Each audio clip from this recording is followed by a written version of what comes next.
There is a lot of talk about what we can do for Gaza.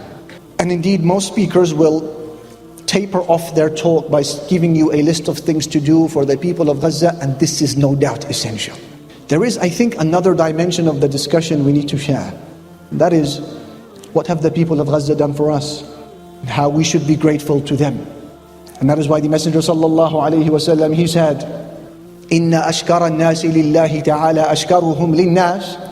The most grateful of people to Allah are those who show most gratitude to the people. So let us trigger and activate this act of worship for a moment. We say to the children of Gaza before anyone else, thank you, Jazakumullahu khairan, and we salute you.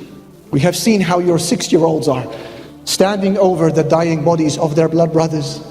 As they say to them, brother, say la ilaha illallah, you're dying. Say la ilaha illallah. 6 years old, how did he pull that one off? We saw the young boy wrapped from head to toe because of burns, saying to his father, whose injuries are less than him, Father, be strong, don't despair, this is our land.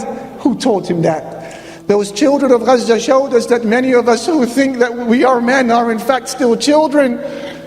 And they've shown us how children can in fact be men. Thank you, children of Gaza.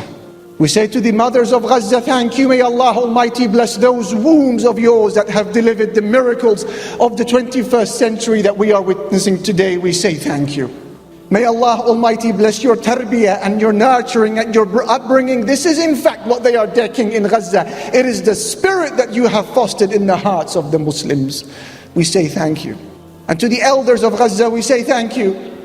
You have shown us how beautiful it is when aqeedah, belief in Allah, is transferred from the inks on the pages of books to the blood that flows through veins and arteries. Thank you, Jazakumullahu khairan. And we say to the doctors and the physicians and the paramedics of Gaza, thank you. As you work long hours, you now live in your hospitals. And you have seen with your eyes in the last 6 weeks that which no mountain could bear, let alone a human being. And when you thought it couldn't get any worse, your children come to visit you in the wards, but not as alive children. They come to you in body bags, and you hug the body bag and you cry.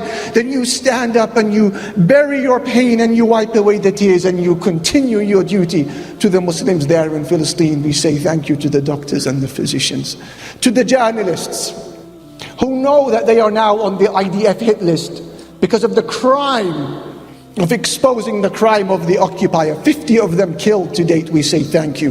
To Wa'il al-Dahdouh and his likes, whose family were killed live on air. He goes down to the hospital, weeps over his wife and children. The very next day he's back on TV saying, I have a duty towards Palestine. How did you pull that one off? We say thank you, Jazakallahu khairan. To the women of Gaza, we say thank you. We saw you burying your children, then you raised your hands rather than complaining at Allah. You say, oh Allah, continue taking from our blood till you are pleased. To the men of Gaza, we say thank you for showing us that a people who believe that death is not the end can never be defeated. Thank you for helping us understanding verses of the Quran that we previously did not understand until we saw you. Thank you for removing from the hearts of 2 billion Muslims around the world the fear of any human being but Allah subhanahu wa ta'ala. Thank you. Thank you for reminding us at a time when we thought that the Ummah of Islam had died. You have just shown us that the Ummah has a pulse. Not just that, the Ummah is brimming with life. And from all of the generations of the Muslims to walk this earth in recent times, by Allah, this is the greatest and finest of all Muslim generations. And time will show that this prediction and this assessment is true.